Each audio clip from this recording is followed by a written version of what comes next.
Hello friends, ಈ ವಿಡಿಯೋದಲ್ಲಿ financial markets and institutions course number 116A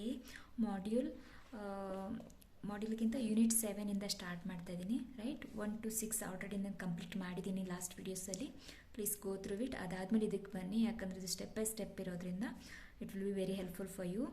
right, ಇದರೊಳಗೆ ನಾವು FDI, FPI, FIIದು ಇನ್ನು ಅಡ್ವಾಂಟೇಜಸ್ಸು, ಡಿಸ್ಅಡ್ವಾಂಟೇಜಸ್ಸು, ಇದರಲ್ಲಿ ಒಂದಲ್ಲ ಒಂದು ಕ್ವಶನ್ ಬಂದೇ ಬರುತ್ತೆ ಡೆಫಿನೆಟಾಗಿ ಫ್ರೆಂಡ್ಸ್. ಓಕೆ, ಸೊ ಇದರ ಬಗ್ಗೆ ನೋಡೋಣ. ರೈಟ್, ಈಗ for example foreign direct investment.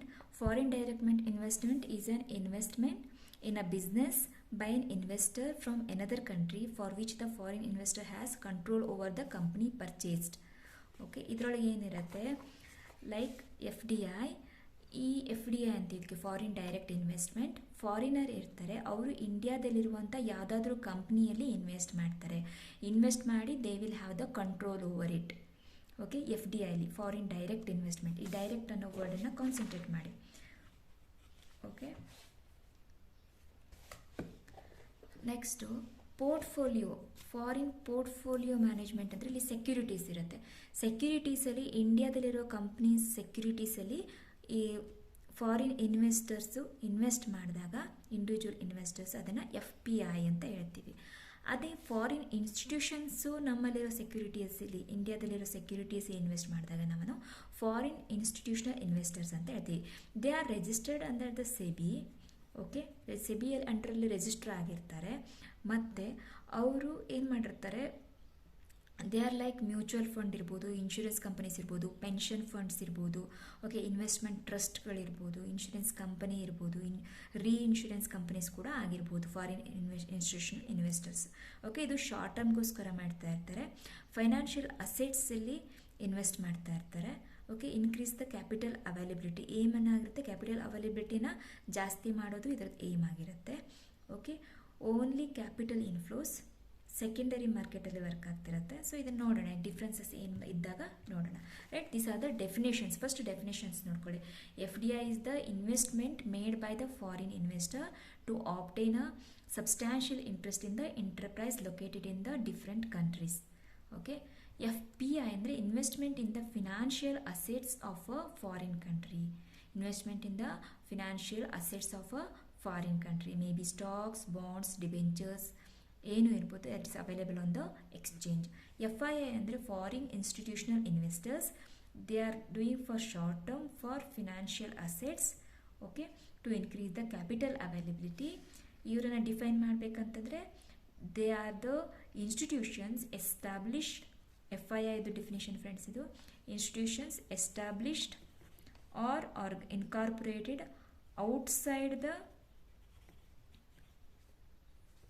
outside India, okay, outside India, which proposes to make investment in securities, okay. This is the definition for the FII.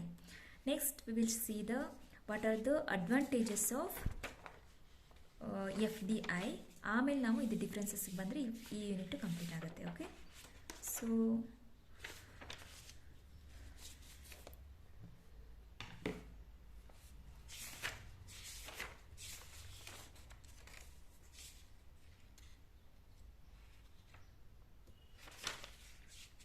advantages of FDI.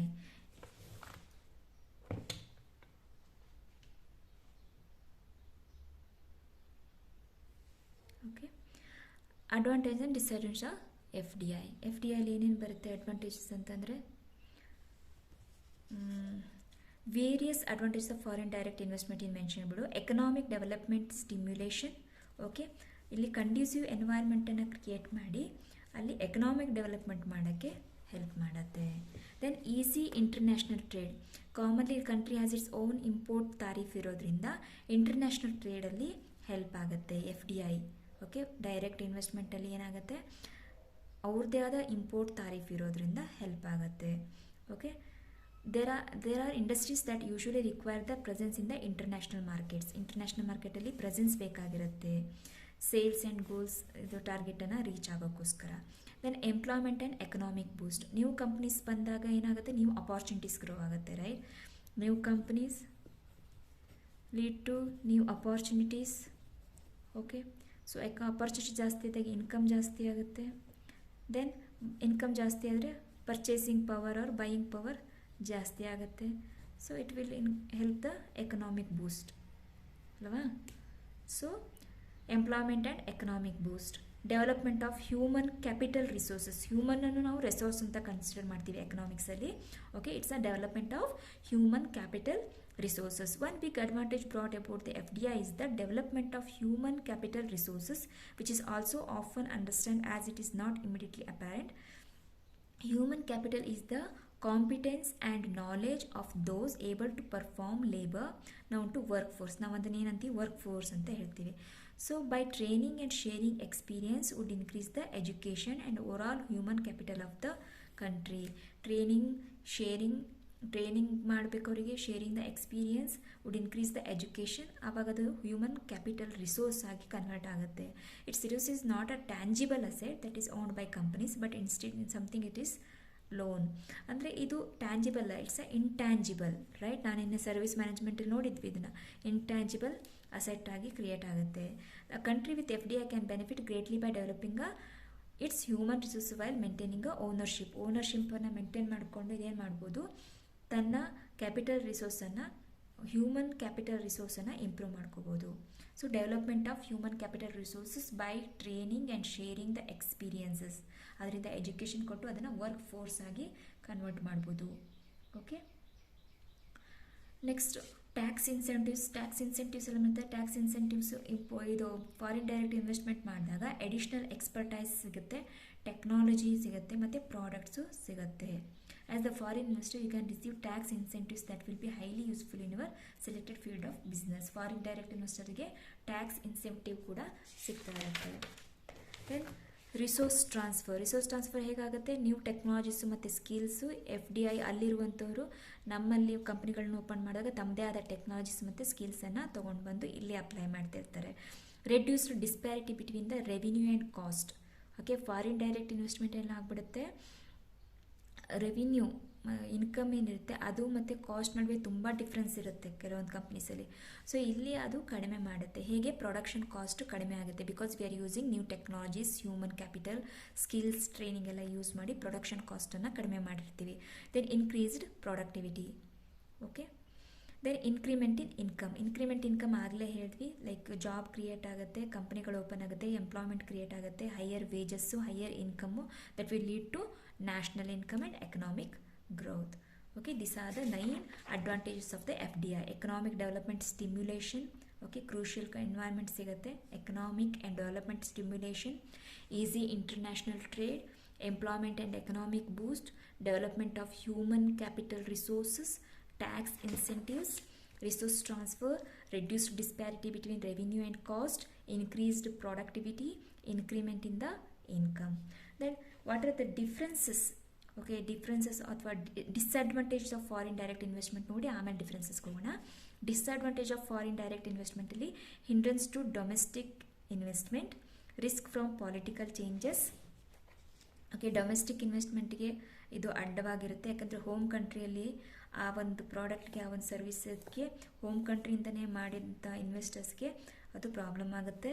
Risk from political changes ಯಾವಾಗಲೂ ಆಗ್ಬೋದು. Political changes ಆದಾಗ ಈ ಥರ FDI ಮಾಡೋಂಥ industry ಮೇಲೂ ಕೂಡ effect ಆಗುತ್ತೆ. Okay, then negative influence on the exchange rate ಮೇಲೆ ಇನ್ಫ್ಲೂಯೆನ್ಸ್ ಆಗುತ್ತೆ. ಆಮೇಲೆ ಹೈಯರ್ ಕಾಸ್ಟ್ ಹೇಗಾಗುತ್ತೆ, you might notice that it's more expensive when you export ಗೂಡ್ಸನ್ನು ಎಕ್ಸ್ಪೋರ್ಟ್ ಮಾಡಿದಾಗ ತುಂಬ ಎಕ್ಸ್ಪೆನ್ಸಿವ್ ಆಗುತ್ತೆ.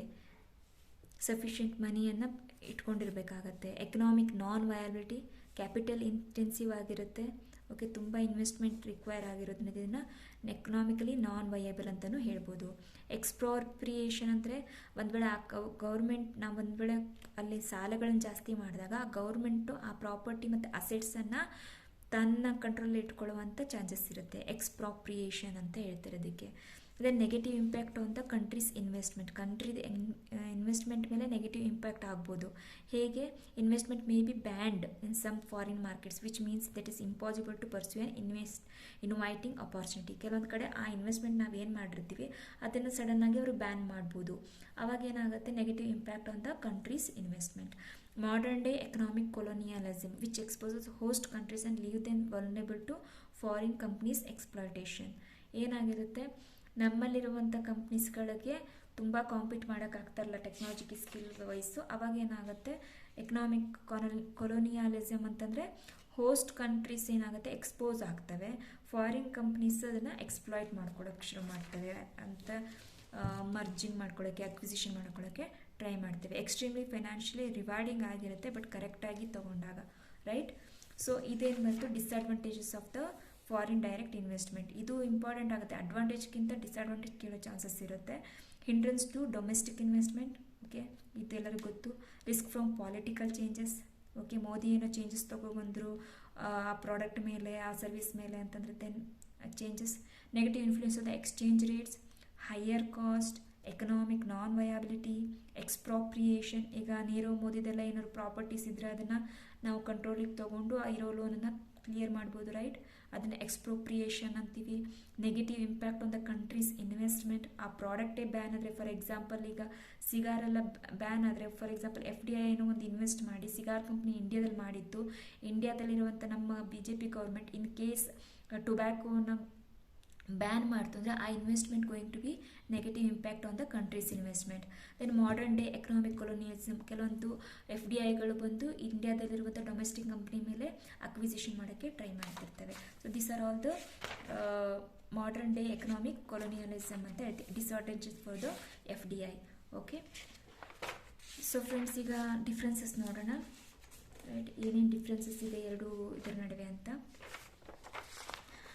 ಸೊ FDI ನಾನು ಆಗಲೇ ಹೇಳಿದ್ದೆ, investment made by the foreign investors to obtain a substantial interest in the enterprise. FDIಲಿ ಎಂಟರ್ಪ್ರೈಸಲ್ಲಿ ಅವ್ರು ಇನ್ವೆಸ್ಟ್ ಮಾಡಿರ್ತಾರೆ, ಅಲ್ಲಿ ಅದ್ರ ಕಂಟ್ರೋಲ್ ಇರುತ್ತೆ. FPIಲಿ investment in the financial assets of a foreign country, stocks, bonds available on the exchange. Then role of investors ಏನಿರುತ್ತೆ? FDIಲಿ ಆ್ಯಕ್ಟಿವ್ ಆಗಿರ್ತಾರೆ because they are invested and every day they have to work. FPIಲಿ ಏನಿರುತ್ತೆ? They are passive enough, okay, to do the investment. Then type of investment ಅಂತ ಬಂದಾಗ direct investment ಇರುತ್ತೆ, FPIಲಿ indirect investment. FDIಲಿ control is high on the enterprise, FPIಲಿ there is very low control on the enterprise. Then term is long term in the FDI because ಕಂಪ್ನಿಯನ್ನೇ ಮಾಡ್ತಾ ಇರ್ತೀವಿ, long term ಅವಶ್ಯಕತೆ ಇದೆ. FPIದಲ್ಲಿ it's a short term one. Then FDIಯಲ್ಲಿ ಏನಾಗುತ್ತೆ?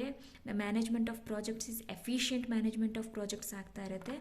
ಇಲ್ಲಿ ನಾವು ಎಫಿಷಿಯೆಂಟಾಗಿ ಏನು ಮಾಡ್ತಿಲ್ಲ, ಆಲ್ರೆಡಿ ಇರೋದನ್ನು ನಾವು ಯುಟಿಲೈಸ್ ಮಾಡ್ಕೋತಾ ಇರ್ತೀವಿ.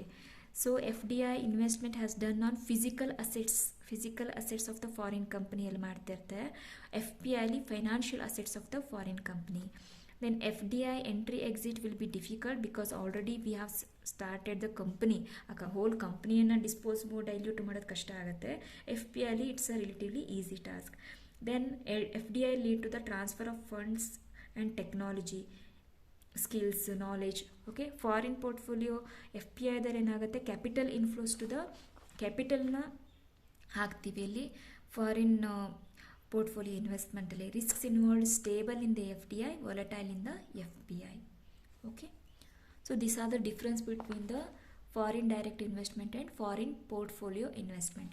Next our ಕೇಳ್ಬೋದು like difference between the foreign direct investment and foreign institutional investment. ಇದು ಫಾರ್ ಎಕ್ಸಾಂಪಲ್ FPI ಹಾಗೆ ಇರುತ್ತೆ, ಬಟ್ PE ಅಂದರೆ ಪೋರ್ಟ್ಫೋಲಿಯೋ ಅಂತ ಬಂದಾಗ ಇಂಡಿವಿಜುವಲ್ ಇನ್ವೆಸ್ಟರ್ಸ್ ಇರ್ತಾರೆ. FII ಅಂತ ಬಂದಾಗ ಫಾರಿನ್ ಇನ್ಸ್ಟಿಟ್ಯೂಷನಲ್ ಇನ್ವೆಸ್ಟರ್ಸ್ ಇರ್ತಾರೆ, ಮೇ ಬಿ ಮ್ಯೂಚುವಲ್ ಫಂಡ್ ಇರ್ಬೋದು, ಇನ್ವೆಸ್ಟ್ಮೆಂಟ್ ಟ್ರಸ್ಟ್ಗಳಿರ್ಬೋದು, ಓಕೆ, ದೆನ್ ಪೆನ್ಷನ್ ಫಂಡ್ಸ್ ಇರ್ಬೋದು. ಇವರೆಲ್ಲ ಇನ್ಸ್ಟಿಟ್ಯೂಷನ್ಸು ನಮ್ಮಲ್ಲಿರುವಂಥ ಸೆಕ್ಯೂರಿಟೀಸ್ ಮೇಲೆ ಇನ್ವೆಸ್ಟ್ಮೆಂಟ್ ಮಾಡ್ತಾ ಇರ್ತಾರೆ. Then again that is short term. Okay, almost FPIಲಿ ಏನು ಬಂದಿತ್ತು ಅದೇ ಬಂದಿರುತ್ತದಲ್ಲಿ ಫೈನಾನ್ಷಿಯಲ್ ಅಸೆಟ್ಸ್ ಮೇಲೆ ಹಾಕ್ತಾ ಇರ್ತಾರೆ, ಏನು ಇನ್ವೆಸ್ಟ್ ಮಾಡ್ತಾ ಇರ್ತಾರೆ. ಕ್ಯಾಪಿಟಲ್ ಅವೈಲಬಿಲಿಟಿನ ಜಾಸ್ತಿ ಮಾಡೋದು FIIದು ಏಮ್ ಆಗಿರುತ್ತೆ. FDIಲಿ aim is to increase the enterprise capacity and productivity or change in the management control. Okay, FDI leads to technology transfer, access to markets and management inputs. FII leads to only capital inflows. Okay, FII ಬಂದು secondary ಮಾರ್ಕೆಟಲ್ಲಿರುತ್ತೆ, FDI ಬಂದು it's a primary market, flows to primary markets.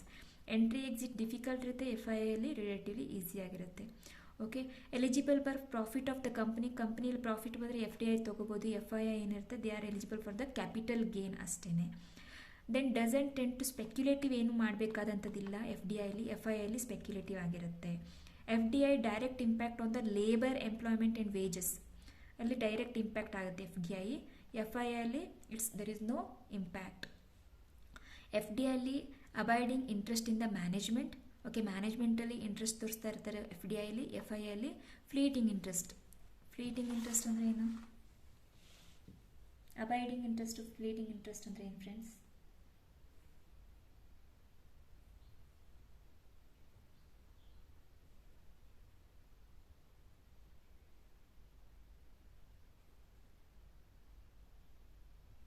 ಹೇಳಿ, think ಮಾಡಿ, abiding ಅಂದರೆ ಏನು ಅಂತ. Long time ಇರಬೇಕಾಗತ್ತಲ್ವಾ, ಸರ್ವೈವಲ್ಗೋಸ್ಕರ ಅದು ಮಾಡಲೇಬೇಕಾಗತ್ತೆ. ಅವರು ಮ್ಯಾನೇಜ್ಮೆಂಟನ್ನ ಇಂಟ್ರೆಸ್ಟ್ ತೋರಿಸಲೇಬೇಕಾಗುತ್ತೆ, because they have already invested in the company. Okay, ಅದಕ್ಕೆ ಅಬೈಡಿಂಗ್ ಅಂತಂದರೆ ಲಾಂಗ್ ಟೈಮ್ ಅಥವಾ ಲಾಂಗ್ ವಿಷನ್ಗೋಸ್ಕರ ಅವ್ರು ಮಾಡಲೇಬೇಕು. ಶಾರ್ಟ್ ಟೈಮ್, ಇಲ್ಲಿ ನಾವು ಶಾರ್ಟ್ ಟೈಮ್ ಇನ್ವೆಸ್ಟ್ಮೆಂಟ್ ಮಾಡಿರೋದ್ರಿಂದ ಇಂಟ್ರೆಸ್ಟ್ ಕೂಡ ನಮ್ಮದು ಶಾರ್ಟ್ ಟೈಮ್ ಆಗೇ ಇರುತ್ತೆ. ಓಕೆ, ಬ್ರೀಫ್ ಆಗಿರುತ್ತೆ, ಅಥವಾ ಮೇಲಿನ ಮೇಲೆ ನಾವು ನೋಡ್ತಾ ಇರ್ತೀವಿ ಮ್ಯಾನೇಜ್ಮೆಂಟಲ್ಲಿ ಏನಾಗ್ತಾ ಇದೆ ಅಂತ. Right, these are the differences between the FDI, FII ಮತ್ತು FPI. Okay, I feel that you have got the points. Okay, then ಇದರಲ್ಲಿ ಕೆಲವೊಂದು important points may be the out of syllabus ಇರ್ಬೋದು, ಅಥವಾ ಸಿಲೆಬಸ್ಸಲ್ಲಿ ಇದೆ ಇದು capital market, money market differences ಏನು ಅಂತ. ನೆಕ್ಸ್ಟ್ ನೋಡ್ತೀನಿ ಮನಿ ಮಾರ್ಕೆಟ್ ಅಂದರೆ ಏನು ಅಂತ. ಓಕೆ, ಸೊ ನಾನು ಅಲ್ಲಿ ಎಕ್ಸ್ಪ್ಲೇನ್ ಮಾಡಲ ಇದನ್ನ, ಮನಿ ಮಾರ್ಕೆಟ್ ಮತ್ತು ಕ್ಯಾಪಿಟಲ್ ಮಾರ್ಕೆಟ್. ಬಟ್ ನೋಡಿಬಿಡೋಣ ಅನಿಸುತ್ತೆ, ಯಾಕಂದ್ರೆ ಕ್ಯಾಪಿಟಲ್ ಮಾರ್ಕೆಟ್ ಆಲ್ರೆಡಿ ನೋಡಿದ್ದೀವಿ ನಾವು. ರೈಟ್, ಸೆಬಿ ಗೈಡ್ಲೈನ್ಸ್ ಆದಮೇಲೆ ಮನಿ ಮಾರ್ಕೆಟ್ಗೆ ಹೋಗ್ತೀವಿ. ಸೊ ಬೆಟರ್ ನೋಡ್ಕೊಂಡೆ ಹೋಗ್ಬಿಡೋಣ ಕ್ಯಾಪಿಟಲ್ ಮಾರ್ಕೆಟ್. ಮತ್ತು ಇದು ರೈಟ್ ಇಶ್ಯೂ ನೋಡಿದ್ವಿ. Rights offering is an issue rights to companies existing shareholders that entitles them to buy additional shares directly from the company in proportion to their existing holdings within fixed time period. Okay, that's the right issue. ಆಗಲೇ ಹೇಳಿದ್ದೀನಿ, ಅದಕ್ಕೆ ಫಾಸ್ಟಾಗಿ move ಆಗ್ತಾ ಇದ್ದೀನಿ. Then there is a difference between the money market and capital market. Okay, ನಿಮಗೆ ಹೀಗಿರ್ಬೋದು capital market, money market, capital market ಎರಡು same ಅನಿಸ್ತಾ ಇದೆ, ಏನಿದೆ ಡಿಫ್ರೆನ್ಸು ಅಂತ ಥಿಂಕ್ ಮಾಡ್ತಾ ಇರ್ಬೋದು. ರೈಟ್, ಸೊ ಈಗ ನೀವು ಬ್ಯಾಂಕಲ್ಲಿ ಏನಾದ್ರು ವ್ಯವಹಾರ ಮಾಡಿದರೆ, ಬೇಸಿಕ್ ಟರ್ಮ್ಸಲ್ಲಿ ರೈಟ್, ಬ್ಯಾಂಕಲ್ಲಿ ವ್ಯವಹಾರ ಮಾಡಿದ್ರೆ ಅದನ್ನು ಮನಿ ಮಾರ್ಕೆಟ್ ಅಂತ ಹೇಳ್ಬೋದು. ಅದನ್ನೇ ಸ್ಟಾಕು, ಎಕ್ಸ್ಚೇಂಜು, ಬಾಂಡು, ಡಿಬೆಂಚರ್ಸು ಅಂತ ಹೋದಾಗ ಅದನ್ನು ನಾವು ಕ್ಯಾಪಿಟಲ್ ಮಾರ್ಕೆಟ್ ಅಂತ ಹೇಳ್ಬೋದು. ಓಕೆ, ಕ್ಯಾಪಿಟಲ್ ಮಾರ್ಕೆಟು ಅದನ್ನು ಲಾಂಗ್ ಟರ್ಮ್ ವಿಷನ್ ಇಟ್ಕೊಂಡು ಮಾಡಿರ್ತೀವಿ, ಇನ್ವೆಸ್ಟ್ಮೆಂಟ್ ಮಾಡಿ ಬಿಟ್ಬಿಡ್ತೀವಿ. ಜುಂಜನವಾಲ, ನಮ್ಮ ವಾರೆನ್ ಬಫೆಟ್ ಎಲ್ಲ ಕೇಳಿರ್ಬೋದು, ಅವರೆಲ್ಲ long term 20 years, 30 years, 15 years ಆ ಥರ ಇನ್ವೆಸ್ಟ್ಮೆಂಟ್ ಮಾಡಿ ಬಿಟ್ಟಿರುವಂಥದ್ದು. Okay, so long term. Money market ಅಂದರೆ ಶಾರ್ಟ್ ಡ್ಯೂರೇಷನ್ಗೋಸ್ಕರ, may be the below 1 year ಅಂತ ಹೇಳ್ಬೋದು. ಇದರಲ್ಲಿ ಕಮರ್ಷಿಯಲ್ ಬ್ಯಾಂಕ್ಸ್ ಬರುತ್ತೆ, ಡಾಮಿನೇಟ್ ಮಾಡುತ್ತೆ ಮನಿ ಬ್ಯಾಂಕಲ್ಲಿ. ಕ್ಯಾಪಿಟಲ್ ಮಾರ್ಕೆಟಲ್ಲಿ ಏನಾಗುತ್ತೆ, NBFCs ನಾನು ಆಗಲೇ ಹೇಳ್ದಂಗೆ ಮ್ಯೂಚುವಲ್ ಫಂಡ್ ಇರ್ಬೋದು, ಇನ್ಶೂರೆನ್ಸ್ ಕಂಪನೀಸ್ ಇರ್ಬೋದು, ಅವರೆಲ್ಲ ಇನ್ವಾಲ್ವ್ ಆಗಿರ್ತಾರೆ. ರೈಟ್, ಅವರು ಡಾಮಿನೇಟ್ ಮಾಡ್ತಾರೆ ಕ್ಯಾಪಿಟಲ್ ಮಾರ್ಕೆಟ್ನ. ಮನಿ ಮಾರ್ಕೆಟ್ನ ಕಮರ್ಷಿಯಲ್ ಬ್ಯಾಂಕ್ಸು ಡಾಮಿನೇಟ್ ಮಾಡುತ್ತೆ. ಶಾರ್ಟ್ ಡ್ಯೂರೇಷನ್ ಇರುತ್ತೆ, ಲೆಸ್ ದೆನ್ 1 year ಅಂದ್ಕೊಳ್ಳಿ. Capital market is for long term funding, that is more than 1 year. Institutional sources for providing the working capital to industries and government ಮತ್ತು ಇಂಡಸ್ಟ್ರೀಸ್ಗೆ working ಕ್ಯಾಪಿಟಲನ್ನು provide ಮಾಡುತ್ತೆ. ಯಾವುದು? ಮನಿ market. Capital market ಏನು ಮಾಡುತ್ತೆ, financing fixed ಅಸೆಟ್ಸ್ಗೋಸ್ಕರ financing ಮಾಡುತ್ತೆ. Trade and commerce, government ಇದಕ್ಕೆಲ್ಲ fixed assets ಬೇಕಾದಾಗ ಏನು ಮಾಡುತ್ತೆ, ಕ್ಯಾಪಿಟಲ್ ಮಾರ್ಕೆಟಿಗೆ ಹೋಗ್ತಾರೆ. ಅದೇ ವರ್ಕಿಂಗ್ ಕ್ಯಾಪಿಟಲು, ವೇರಿಯೇಬಲ್ ಅಸೆಟ್ಸ್ ಇದ್ದಾಗ ಏನು ಮಾಡುತ್ತೆ, ಮನಿ ಮಾರ್ಕೆಟಿಗೆ ಹೋಗ್ತಾರೆ. Okay, to industries and government. Operates as a wholesale market. Money market ಹೆಂಗೆ ಆಪ್ರೇಟ್ ಮಾಡುತ್ತೆ, ಆ್ಯಸ್ ಅ ಹೋಲ್ಸೇಲ್ ಮಾರ್ಕೆಟ್ ಥರ ಬಿಹೇವ್ ಮಾಡುತ್ತೆ. Number of interrelated sub markets ಇರುತ್ತೆ ಇಲ್ಲಿ.